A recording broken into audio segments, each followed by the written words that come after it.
Hello everyone and welcome back to the channel. As we race into 2024 with a whole new slate of movies and television and comic books, it's time to go back and look at some of my favorite things to come out from 2023.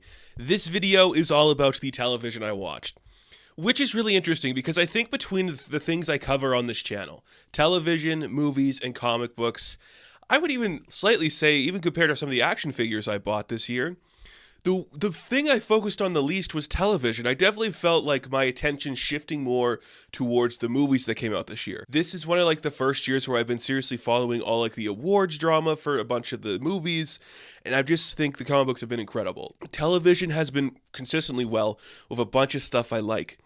I think I covered more movies though than I did television, which was very interesting because I used to watch a lot more television. But you get older, you don't have the time you used to. That's the way life rolls. So it's the top 10 television series I watched in 2023. Not just streaming, not just network television, this is through all of it. I could do network, I don't really watch a lot of network anymore because what's on network television except America's Got Talent, I guess? I don't know. So most of it's streaming. It's its own can of worms, so we don't really have to dive into that aspect of it. End of the day, these are the television shows that stuck out to me this year, the ones I've liked. I do believe this list I'm looking at, I have covered the majority of them. I think there's a couple I haven't talked about on this channel. I've talked about on other channels and other outlets. It's all great stuff. And with that, let's get into the list.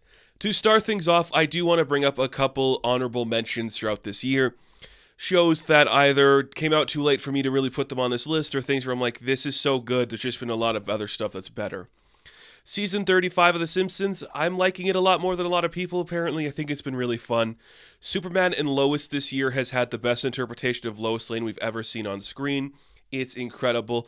I have been singing the praises of Grease: Rise of the Pink Ladies since it debuted. They took it off of Paramount Plus, but it is one of the best shows out there. It was so much fun to watch. I wish I could have slotted it a little higher. Lessons in Chemistry was another one where I'm like, this is really cool. Brie Larson is delivering on every single conceivable level. She's so strong in this show, and it's such a fun time. And Pokemon Concierge that just dropped. I cried like a baby just watching these stop-motion little woolly creatures just get by with their struggles. It's so good and fun. Maybe would have cracked the top 10 if it wasn't so recent. So with that out of the way, here are my top 10 shows, TV series, whatever you want to call them, of 2023. Starting at number 10, we have Muppets Mayhem. I have been singing the praises of this one since the beginning. I'm a massive fan of the Muppets. I love that we have the ability to do more of them on streaming.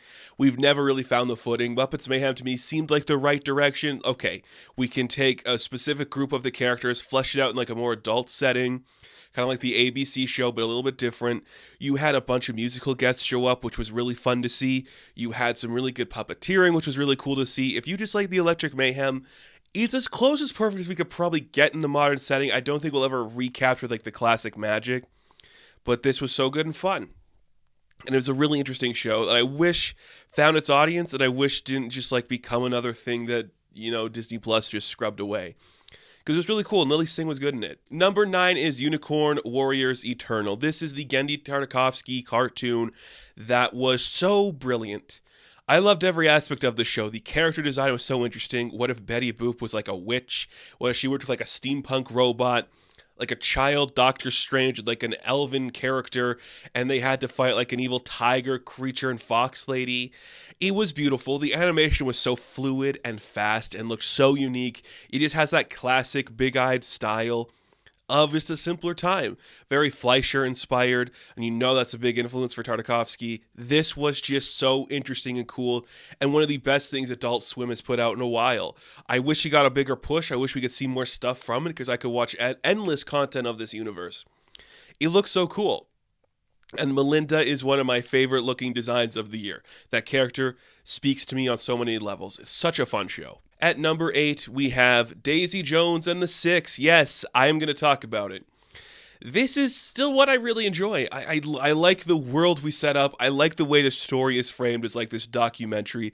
It looks so unique, and it's kind of the thing that you could do with streaming. If this was to go straight to a network, it wouldn't feel as like authentic, and it benefits from like we're dropping 2 episodes at once. You have a bunch of strong leads in this. Riley Keough is so talented and fun.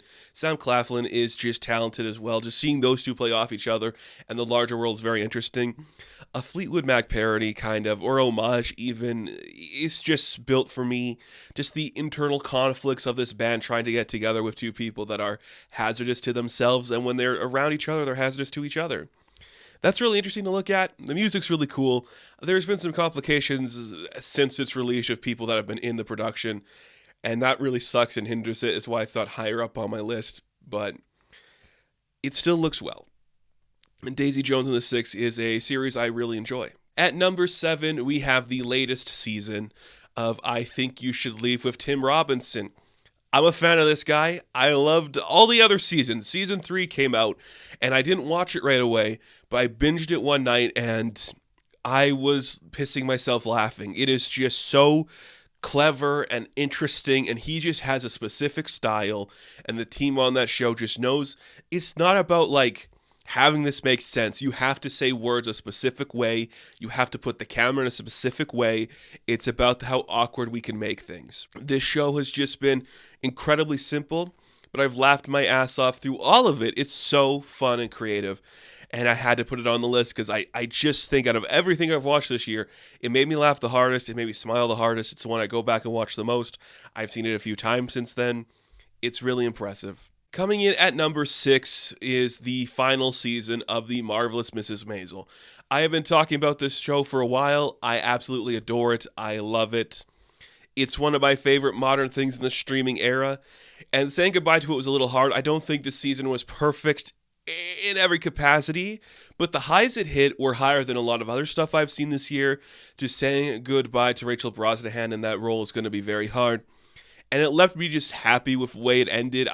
I love this show maybe more than a lot of people, especially of like maybe my generation, but it stuck the landing pretty well. It perfectly encapsulated like the jump from we're just talking in nightclubs to now late night's this big deal, which is exactly the fun era I like to see stuff built in. I love that transition. It's really interesting. Just the style of comedy going from standing on stage to having it written for like a talk show host. I love all that stuff. And Alex Borstein continues to impress. It's a really good show. I love it to no end. At number 5, we have Pokerface, Natasha Lyonne's led Columbo homage. This thing came out early in the year. Ryan Johnson produced it and directed the first episode. This was just the sleeper hit for me. It's like you get talented actors to come in, do one episode of this anthology where we follow the tale of this woman who can tell if somebody's lying or not. And she just helps like solve small crimes with people committing murders or stealing money and stuff. It's brilliant. You know, you have so little time to tell that script completely, and each time it starts off a specific way, then we get a different angle from it, seeing Leone's character. She's so good in this. This is the perfect role for her. Somebody who has found that nicheness that works for them. That's what she can do. And she's so good at that. And Pokerface is so much fun. I'm super pumped to see what the second season's going to look like. It's just impressive on every single level. At number 4, we have The Bear. This one goes without saying. I'm sure it's going to be at the top of everybody's list. It's brilliant to no end. It is one of the most interesting shows ever conceived. This season somehow topped the previous one by having us do smaller, like intimate moments of characters learning about this world. And in conjunction to that, it's us learning about this world, which is so cool to see. It's a perfect show. And it's got a perfect cast, and all of those people they're so talented. You could see them all doing other things after this show, but the fact that they're all still on this and are seeing like this is important and is cool, that's impressive to see.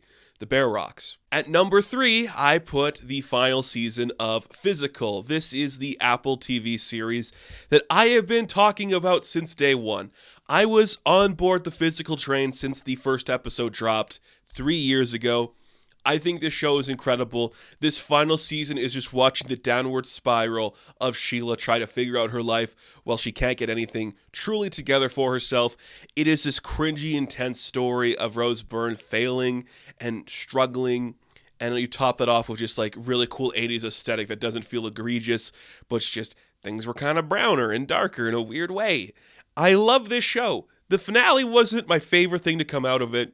I still really enjoyed the finale. I think it's just cool. Physical's awesome. I will recommend it forever. I hope we get some physical releases of all the seasons. At number 2, we have the Paramount show Fellow Travelers. This one wrapped up very recently, but it left a lasting impact on me. My favorite performance of the year in anything on television is Jonathan Bailey in this series. He is committed to the bit and is doing some incredible work in a strange way. And Matt Bomer is a guy I adore to no end. You're taking me through the world of the Red Scare all the way up to the AIDS epidemic. Those are stories I think are interesting and worth exploring in today's settings. And you have 2 actors who are just great, insanely good. And I love all of this. This is my type of show. It's my type of romance. It's a beautiful story. I love Fellow Travelers. I think everybody should check it out. And it would be number 1 if not for this little show that's kind of in connection to Paramount as well, called Star Trek Strange New Worlds. This is the science fiction show I've been waiting a while for. I think this is the closest any show has really got to capturing the feeling of classic Trek, updating it to modern audiences where we can have a little more subtle romances and stuff and do things differently, slowly building up to what the original series is going to be. The actors all get it. The stage production, the visual effects are immaculate. We do so many intimate episodes where it's just 2 people wandering the streets of Toronto, and it's really fun. And on top of that, it's just cool to see Star Trek looking good and being positive for a new generation. I will probably have this show every single season that exists of it on this top 10. But for 2023, the best show to come out, in my opinion, is the unmatched Star Trek Strange New Worlds Season 2.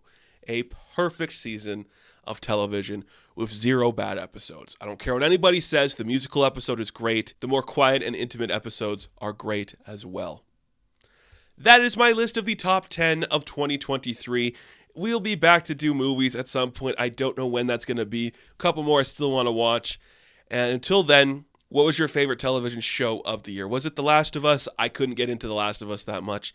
Was it Grease? If it was Grease, let me know, and you'll be a part of a cool club. So thank you all for watching this episode. Be sure to like and subscribe to the channel. As always, you can check me out on Instagram, TikTok, and Twitter. And of course, I will catch you in the next one. So have fun, everyone. Stay safe, everyone. And to all of you out there, good luck.